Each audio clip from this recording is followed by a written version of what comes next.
Welcome back to Battle Cage. It's your boy Syph, and I'm coming to you with another great video today. We are gonna look at, and I gotta address some shit. I'm not really feeling the vibes over here. The color scheme, I don't know what it is. Maybe it's because UFC decided to sell out again. V-Chain UFC 322. That's right. I checked. This is the first time it's being sponsored by this company, at least in my recent memory, because they have changed their nomenclature. It's now V-Chain being sponsored, but yet another cryptocurrency, which basically shows another downright sellouts. Yeah, man, I'm not happy with that bullshit. In any case, let's cover this up. UFC 322, headlined by Islam Makhachev versus Jack Della Maddalena. Let's get it. We're not going to waste your time. We're going to dive straight into it. We're going to start with the main fight, and then we're going to cruise down along to the co-main event and things like that. We have the line, pretty much 3-1 favorite, Islam Makhachev, the challenger that's moving up to challenge Jack Della Maddalena.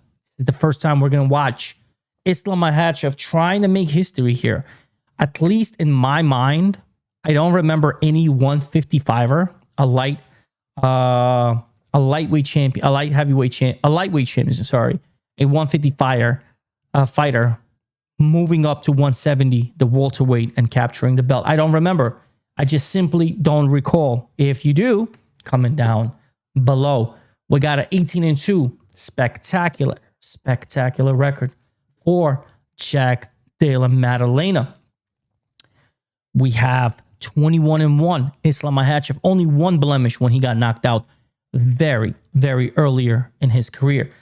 First thing that got to stand out for you is the age. We got a 34-year-old, very seasoned Islam Makhachev, which has me worried here. He is not a spring chicken. He is very seasoned chicken, if you know what I'm saying.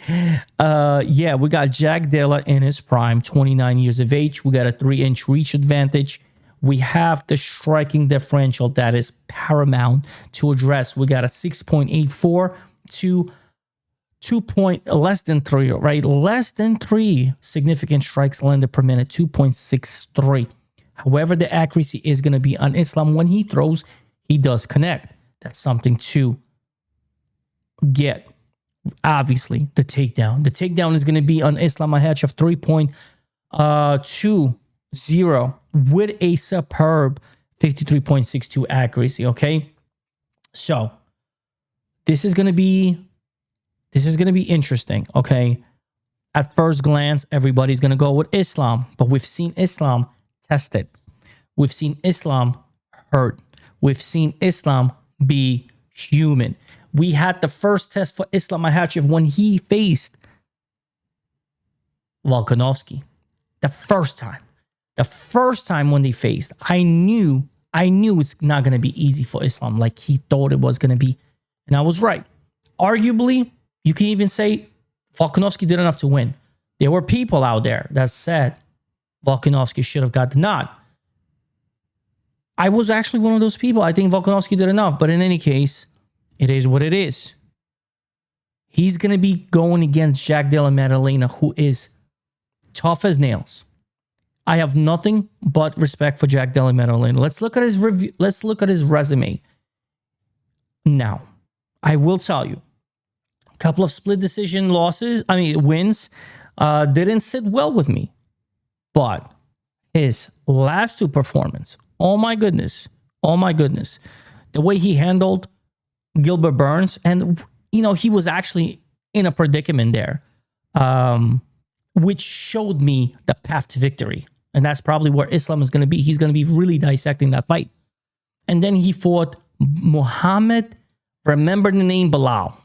Okay. And 3 out of 9 takedowns. So he did very good in taking those takedowns and getting out of them. Muhammad was able to get 3.21 control time. That's about it. That's not going to be enough. It's not going to be nearly enough in this fight.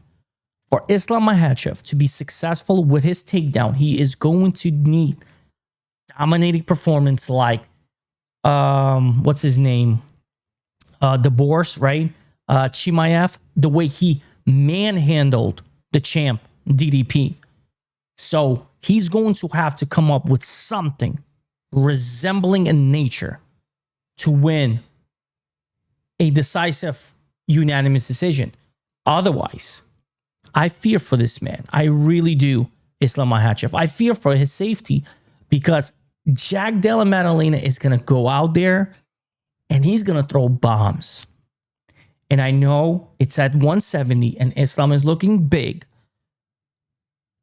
And the weigh-ins is going to tell me everything because their height is pretty much the same. They're both 5'11", 5'10", right? They're very, very, but the physicality. I want to see the face-offs at this point for me to really make that prediction. There's no hiding the plan. Islam is going to have to take this fight to the ground. But he has to be dominant. Taking this fight to the ground is not enough. He's going to have to be active and he's going to have to be very, very dominant. So, path to victory for both men. Jack Della Maddalena, keep this fight standing. Keep it rangy. Get out of the takedowns. You know what I'm saying? And bam, bam. That's where you're going to shine. Hurt Islam. We've seen him hurt. Dustin Poirier hurt him. The first fight with Volkanovski, he got hurt. We've seen Islam Makhachev being tested. Going up in weight at 34, it makes sense because it's hard to make that weight. You know what I'm saying? 155. Islam was a big dude already. So him packing up extra weight, 10 to 15 pounds of muscle? You know what I'm saying? Yeah. Two things could happen. Maybe three, right? Islam goes out there and ragdolls Jack Della Maddalena. Dominating. Islam Makhachev goes out and smokes Jack Della Maddalena. Finishes him. Doesn't even go to the distance. Or Jack Della Maddalena can go there, stuff the takedowns, and hurt Islam Makhachev. That's pretty much it. We don't know. We don't know. I don't know. Nobody knows. Time will tell. As a fanboy, I'm going to support Islam Makhachev. As a fanboy, you could call whatever you want. Comment down below. I don't give a shit what you're going to say. That's going to be the pick. He's very, very juicy at the betting odds, but rightfully so, right? But the 34 years, the age factor is it's noticeable. If he was 32, even 33, the fact that he's 34 already, that extra 1 year counts. Moving down into the co-main event, we got the GOAT of flyweight women's division. We have Valentina Shevchenko versus Zhang Weili, that's going up in weight here to challenge this GOAT. Let's hover along over here. 36 for Zhang, 37 for Valentina. Significant striking is going to be favoring Weili Zhang. The takedown is pretty much the same, I would say, but lately, Valentina Shevchenko has been relying very, very heavy on her takedown. If it wasn't for her takedown, she's probably losing every single of her last fight. She's been really, really, really dependent on those takedowns and that control. Like heavily dependent on it. In the case, Weili Zhang is actually the one that is honing her heart, that art and developing that takedown. And she's looking really good with it also. So experience-wise, I'm talking about this is as high as you're going to get. 25-4 for Valentina. Most of those wins actually, losses came, I think 2 of them came to Amanda, if I'm not mistaken. Amanda split decision, she lost, and unanimous to Amanda. So those 2 L's already to Amanda, and she got a L to Liz Carmouche on the regionals back in 2010. So, okay. Liz Carmouche has been putting work for a long time. So she lost to Amanda twice, got an early L in the regionals, and she got submitted by Grasso in 2023. But that's it. She's been losing to the best of the best. Two of them to arguably the greatest women's martial arts fighter of all time, Amanda Nunes. I stand by that. So, Valentina Shevchenko on the decline. No sugarcoating it. Weili Zhang is probably at her maximum peak, beginning her decline, but Valentina has been declining ever since the Telia Santos, where we thought it's going to be a very, very, exciting fight. It actually just ended up being a boring, sloppy takedown pressure fight. And that was the beginning of the end for Valentina. But she's been grinding it out and defying all odds. We have Valentina ever so slightly here. Let's go right here. Oh, what am I doing here? Sorry. Right here. Essentially pick them, right? Minus 115, minus 120. Essentially pick them. It's pick your poison. Who you like better here? I honestly like both girls. To be honest, I've backed both of them. I backed Weili Zhang. I've backed Valentina. I've backed Valentina much more though. And her experience is crazy, right? So to me, both girls have a path to victory. From wrestling to striking. Obviously, the combination strikes from Weili Zhang are going to be punches and bunches. And Valentina has not been doing well taking punches to the face. So it's going to come down who's going to win the ground game, the ground game here. Honestly speaking, it's very tough. I already saw a couple of MMA backers, and they're taking Weili Zhang. I'm not convinced yet. I'm not convinced just yet. And I'm not convinced that Weili Zhang is that person to, take out Valentina. But one thing about Weili Zhang, unless you stop her, she's not going to stop. She's going to keep moving forward. She's going to keep moving forward. She's going to come with the pressure. So unless Valentina is really going to play her extreme, ground control and take Zhang down, she's going to get punched and punched pretty bad. You know what I'm saying? And Weili Zhang, man, that war with Joanna Jędrzejczyk speaks volumes. So, yes, she's moving up. It's a super fight, another super fight here. I'm going to ride out with Valentina, man, and I might regret it. But I don't think Zhang is that gal to take out Valentina. And I could be wrong. Zhang could just go out there and smoke her. But yeah. Up next, we got Michael Morales versus Sean Brady. And I got to check this. We have Michael Morales as the underdog. And if you ask a lot of people, they're actually picking Michael Morales. Physically, he got the goods, man. That reach, that 7-inch reach advantage is going to be pivotal in here. Why? If Sean Brady cannot get this fight to the ground, he's going to get lit the fuck up. I'm literally saying this right now in this video. And I hope I don't eat my words. But I've been really following Michael Morales ever since he came to the UFC, and I saw something in him. I saw something special. Now, he could get absolutely fraud checked here. He can get absolutely exposed.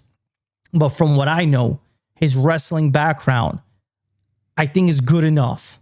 It's good enough to stop Sean Brady.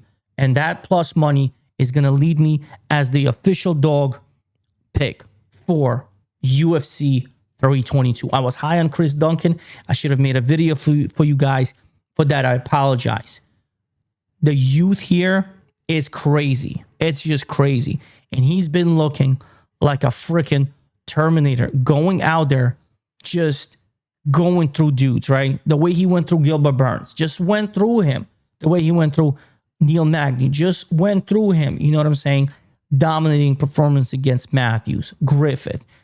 Forget about it. Like, I think this is a very good litmus test for Michael Morales. He gets past Sean Brady. We are looking at a serious contender, and definitely the next UFC champion, because he definitely has everything going for him, and he's only 26 years of age. I'm going to take Michael Morales here, and I'm going to go with the underdog pick here. I think the wrestling background is good enough to stop Sean Brady, and he stops Sean Brady on the feet. He's going to lit him up. Sean Brady's good, very technical, but Michael Morales got them hands. I'm just saying. So Michael Morales, dog pig. Let's move forward. We got up next a very, very fun fight. We got the former champ Leon Edwards taking on Carlos Prates. And you guys already know. You already know the tape. You already know the stats. The only thing is the reach. Carlos Prates has the reach. And the X factor here is going to be, will Leon Edwards decide to become a grappler? That's the only thing we really got to understand. If Edwards wants to stand and bang with Prates, and again, I'm not going to give Prates all the hype because I was very disappointed in his performance against Machado Gary.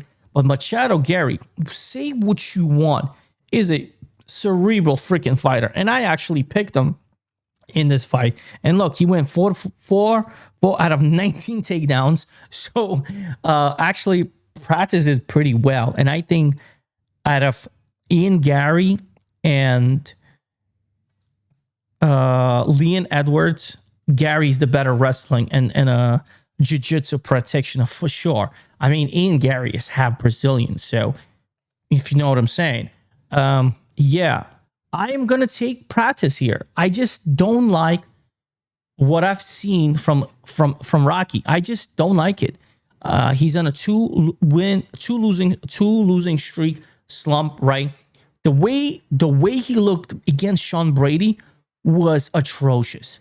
He just looked like he was just not interested in fighting. He just looked so in his mind, man. He just couldn't let his hands go. He was very, very shy. Yeah, I am not impressed with Rocky at all. Does he have the physical gifts? Does he have what it takes? He's not so over the hump. He's only 34 years of age. But his low volume output might play a dividend here. Because Carlos Prates, even though only 3.8 striking difference, man, I'm telling you, when he hits, he commits to those shots. And they're going to rock. They're going to rock Rocky Edwards. They're going to rock him. No pun intended. And the reach advantage is not a bad thing also. So I'm going to go with Carlos Prates to get the job done. The price tag is definitely nasty. It's definitely nasty. And at this point, it's too much. So anything more than that is going to be nasty. If you're thinking of a parlay, you're going to parlay him once, and that's it. You're not going to touch him in a second parlay. Take him in one parlay, and that's it. Let it be. I have a sneaky, like, if he doesn't get Rocky out there, Rocky has never been knocked out, at least to my knowledge. It could be one of those sneaky things where Prates might finish him. But again, can't disrespect the durability from Rocky. I'm going to go with Prates, man.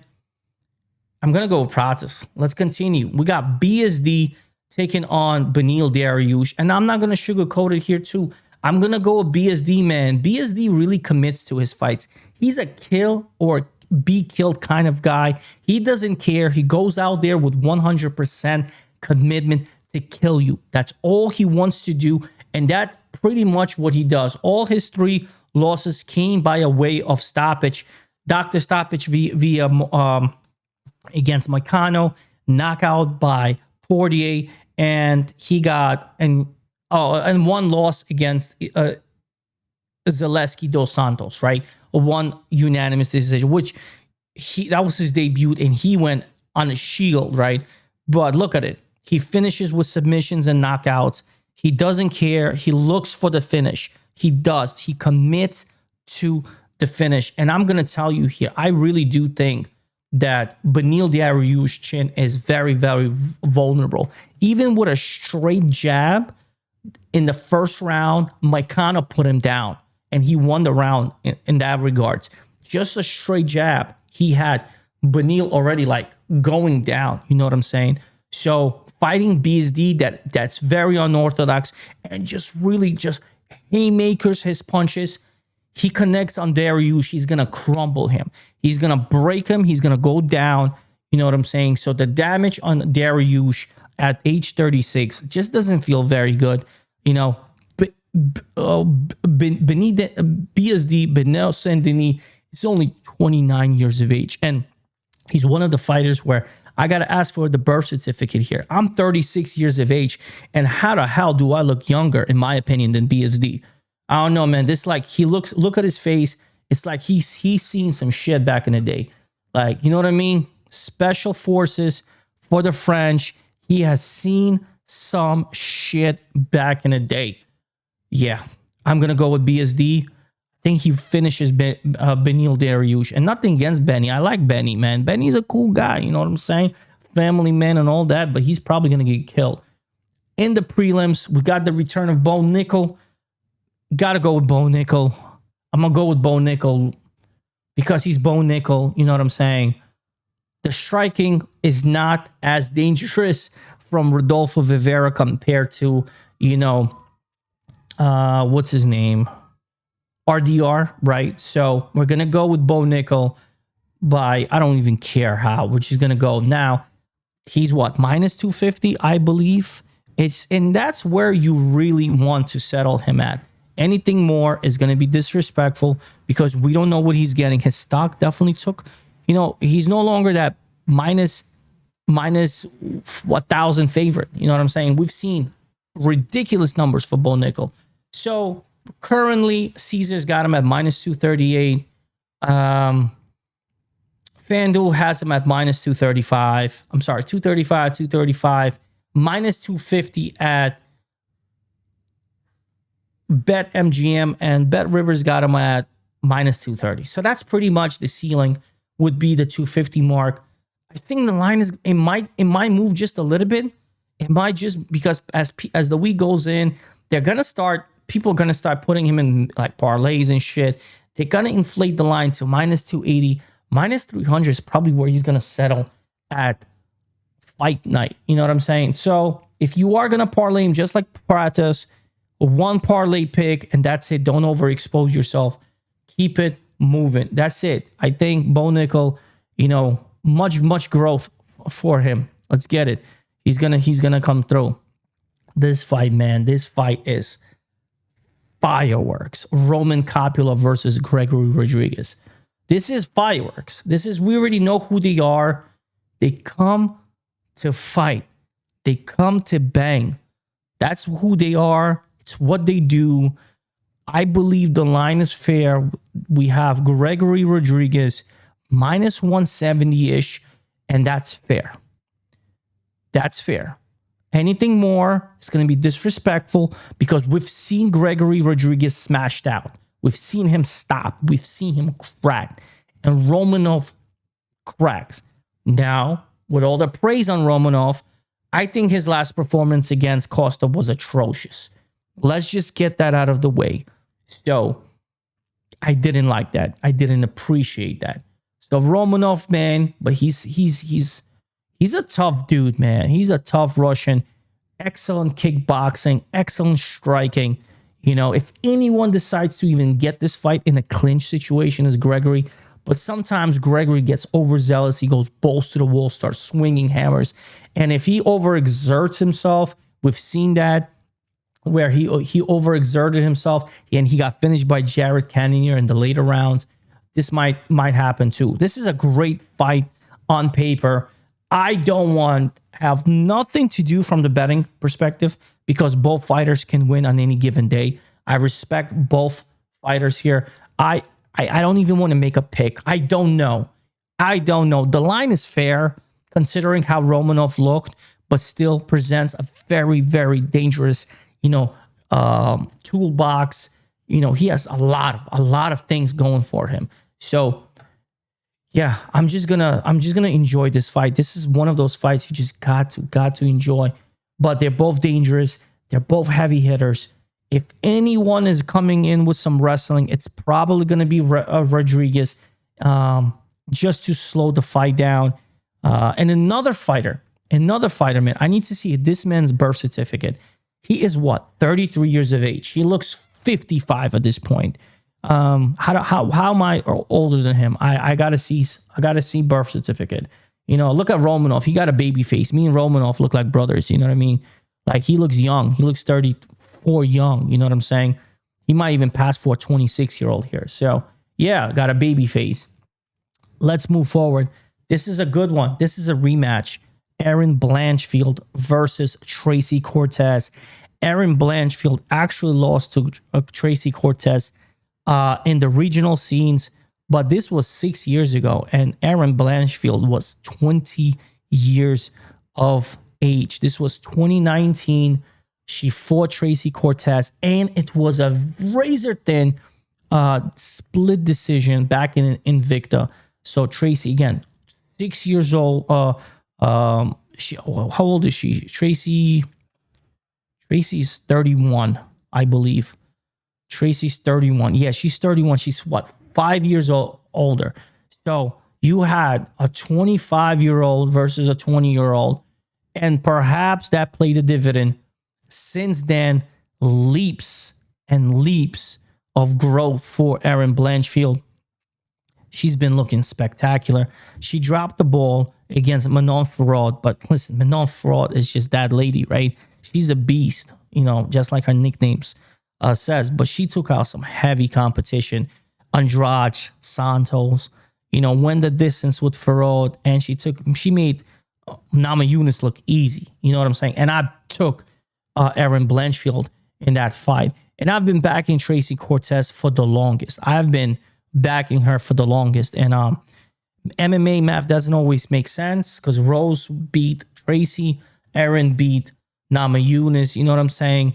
And Tracy also, one of her best wins is definitely Jastivicius, and Araujo, very seasoned fighters. So, Tracy, she definitely relies on her wrestling a lot. I don't see this going to be a big factor, because Erin is what my brother calls the female Habib. He was really high on Erin, and I haven't spoken to him, but I really wonder if he's going to be taking Erin very, very confidently. The line is what it is. This is the price tag. I'm surprised more money is coming on, kind of evened it out. Let me see. I have Blanchfield minus 210, minus 210, minus 250. BetMGM is the only book that has her at minus 250 here. So every other book, as you can see, 220. And that's where you probably wouldn't get. Which book? Betway has it at minus 175, which I think is a bargain. I do think this line is going to move. And that's it. She opened up at minus 175. So Betway probably didn't respond yet. And she's going to close at minus 270-ish.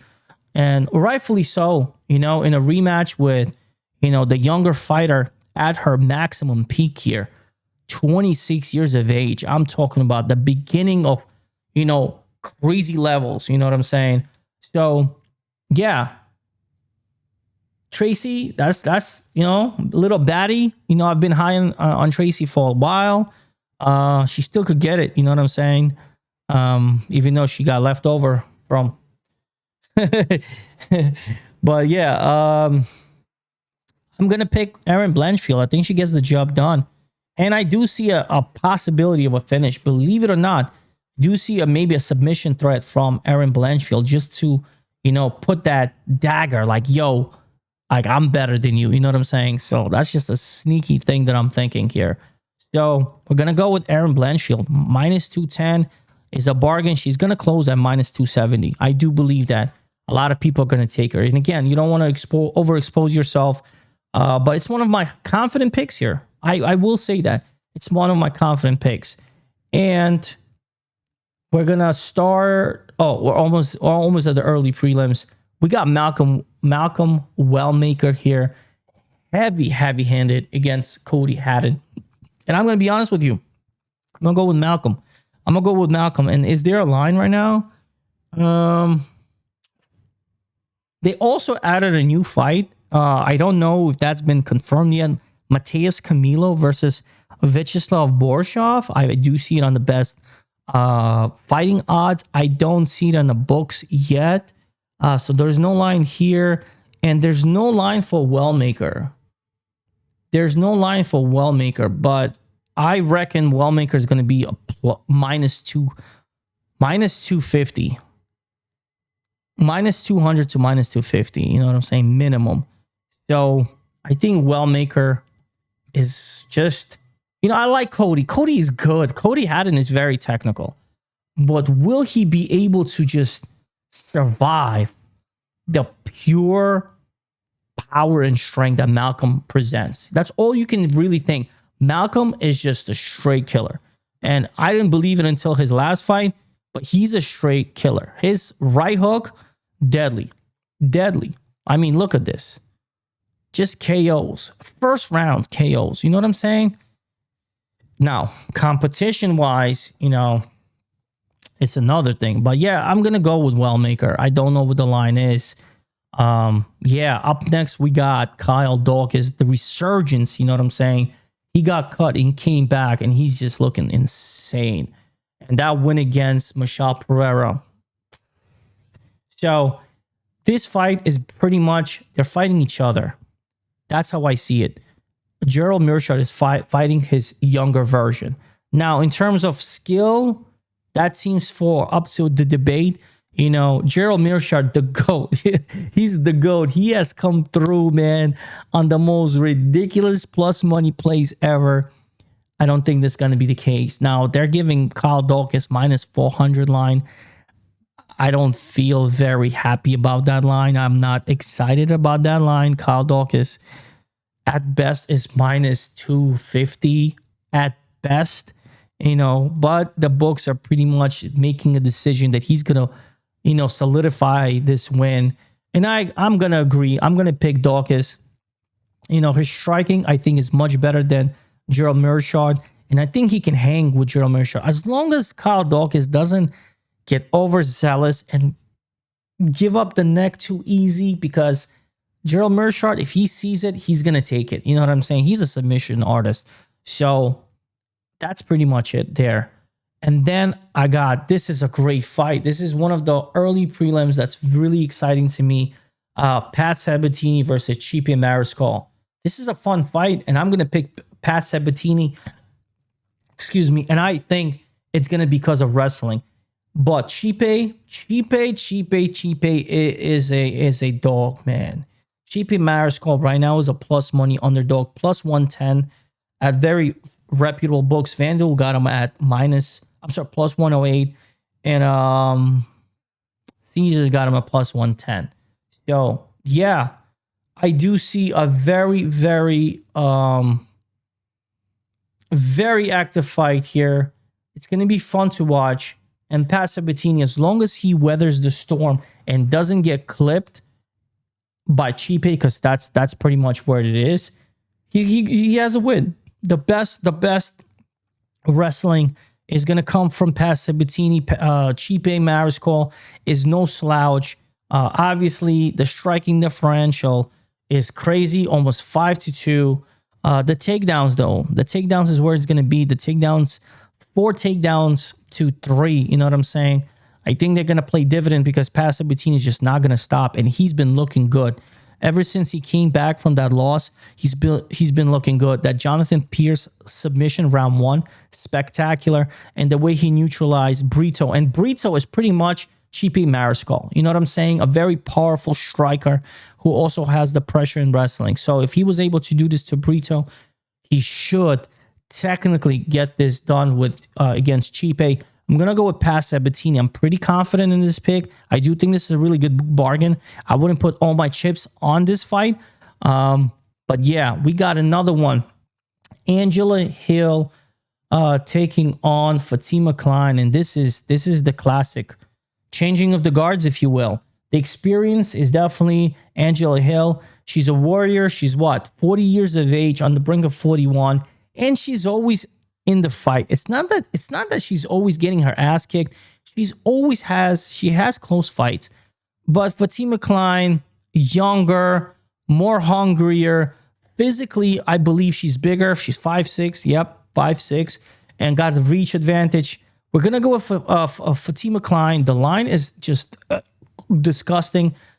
She's what, minus creeping 500? Yeah, minus 450. Yeah, definitely not in my parlay. So because we've seen Angela Hill spoil more than once. You know what I'm saying? But it's gonna be the favorite here.